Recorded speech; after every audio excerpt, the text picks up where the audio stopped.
अगर सारा साल पढ़ा होता तो एकदम पढ़ने की जरूरत ना पड़ती।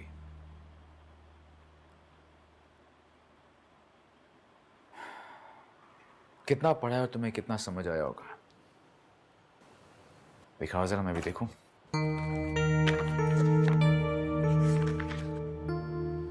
मेरा पर्सनल मामला है, आपको जांचने की जरूरत नहीं। और मैं भी तुम्हारा पर्सनल मैटर ही हूं, जिसे तुम चाह के भी इग्नोर नहीं कर पा रही हो।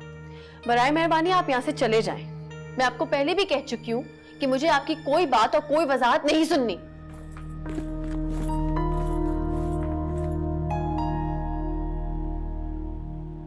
मैं तुम्हें यहाँ पे वजाहत देने भी नहीं आया, समझे?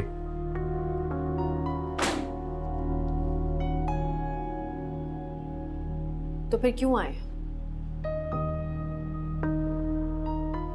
देखने आया हूं कि एक अहमक और अकल से पैदल लड़की होती कैसी है।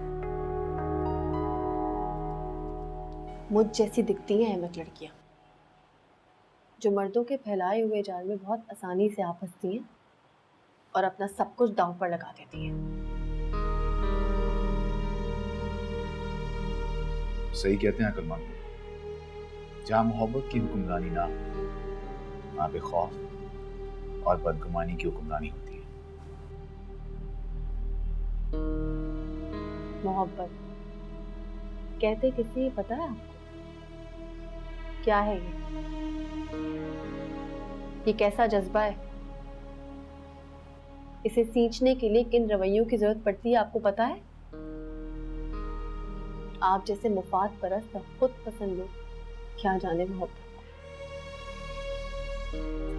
ये तो अफसोस की बात है कि बिनाई होने के बावजूद भी अक्सर लोग हकीकत और सच्चाई को देख नहीं पाते।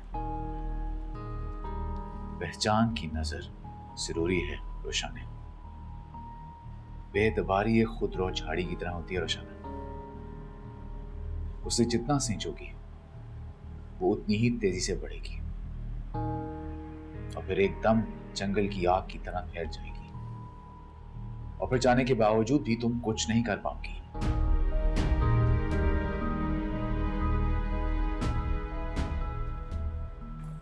सुन यारा, सुन यारा, यारा, यारा।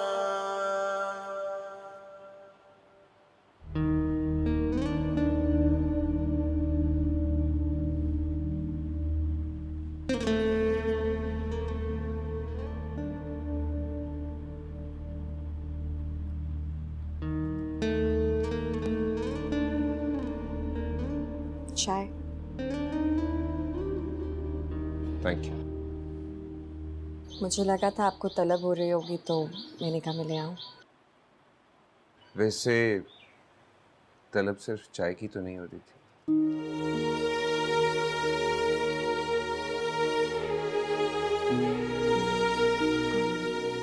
आप बीजान की तरफ जाएंगे अभी? शहबाज से भी बात हुई थी, सो रही हैं बीजान अभी। उठेंगी तो फिर जाऊंगा। अयान उठ गया? नहीं, वो तो सो रहा है अभी तक। हाँ, सफर की थकान भी बहुत हो गई होगी उस बच्चे को। सफ़र की थकान तो कोई ख़ास नहीं थी, अलबत्ता मुझे लगता है कि आपको याद करके काफ़ी डिस्टर्ब रहा है वो।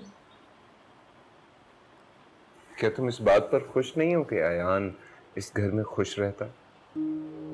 मैं क्यों ना खुश होंगी? चलो, ये जानकर खुशी हुई कि तुम्हें ये तसल्ली तो है कि मैं अयान को सीढ़ी के तौर पर इस्तेमाल नहीं कर रहा।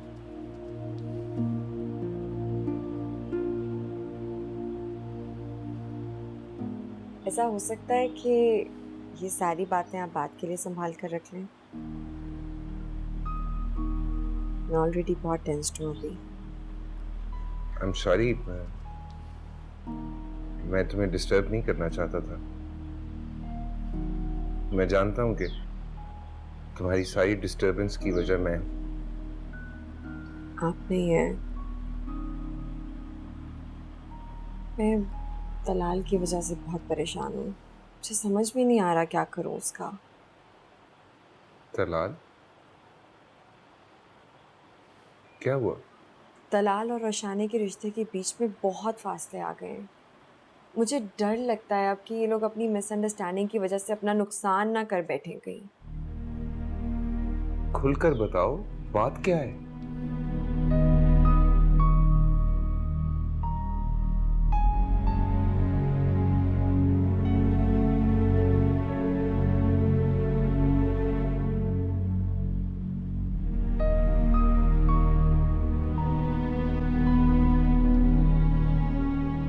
रोशनी, अगर यही तरीके रहे ना तुम्हारे तो कर ली तुमने घरदारी और संभाल लिया तुमने शौहर को और बच्चों को। अरे बेटा, ये कैसी तालीम है जो तुम्हें तहजीब नहीं सिखा रही कि घर आए मेहमान के साथ क्या सलूक करना है। तलाल शाम से आया बैठा है और तुम हो कि कमरे में बंद हो, ना सलाम ना दुआ ना खातिर ना मदारत। अरे तुम तो इस तरह से पढ़ाई कर रही हो जैसे कि सारी पढ़ाई आज ही हो जाएगी। खाला, आज के लिए इतना काफी है बस।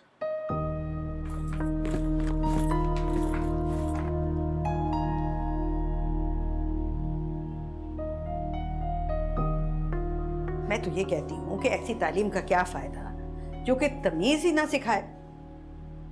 कब से आए बैठे हो तुम, ना तुमसे चाय का पूछा ना खाने का पूछा, और कुछ नहीं तो तुम्हारे घर वालों का ही पूछ लें कि सब खैरियत है कि नहीं।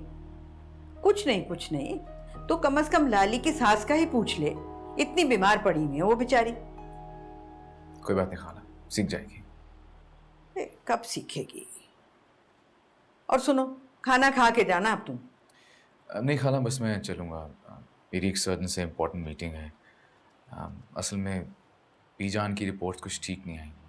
मुस्तफ़ा यहाँ पे आ रहा है इस्लामाबाद, हम दोनों को मिलना है एक सर्जन से। अरे खुदा खैर करे, अब क्या हुआ। कुछ नहीं खाला, बस एक मामूली सी सर्जरी है, लेकिन पीजान राज़ी नहीं हो रही। आप परेशान मत हो, मैं वापस जाते हुए आपसे मिलता हुआ जाऊँगा कल। ठीक है बेटा, चलता हूँ, खुदा हाफिज़। अच्छा बेटा, खुदा हाफिज़। मैं सोच भी नहीं सकती थी कि तलाल के दिल में ज़रा सा भी सॉफ्ट कॉर्नर नहीं है रोशानी के लिए। हाँ, अगर तलाल के दिल में ऐसा कोई जज्बा नहीं है तो फिर मेरा नहीं ख्याल कि इस रिश्ते के बंधे रहने का कोई जवाब बनता। और मोहब्बत कोई ज़बरदस्ती थोड़ी की जा सकती। अगर ऐसा हो सकता है तो मुझे भी कोई तरीका बताओ, मैं भी अपनी सी कोशिश करके देख लूं। जो आप कह रहे हैं वो हो नहीं सकता, कहना आसान है।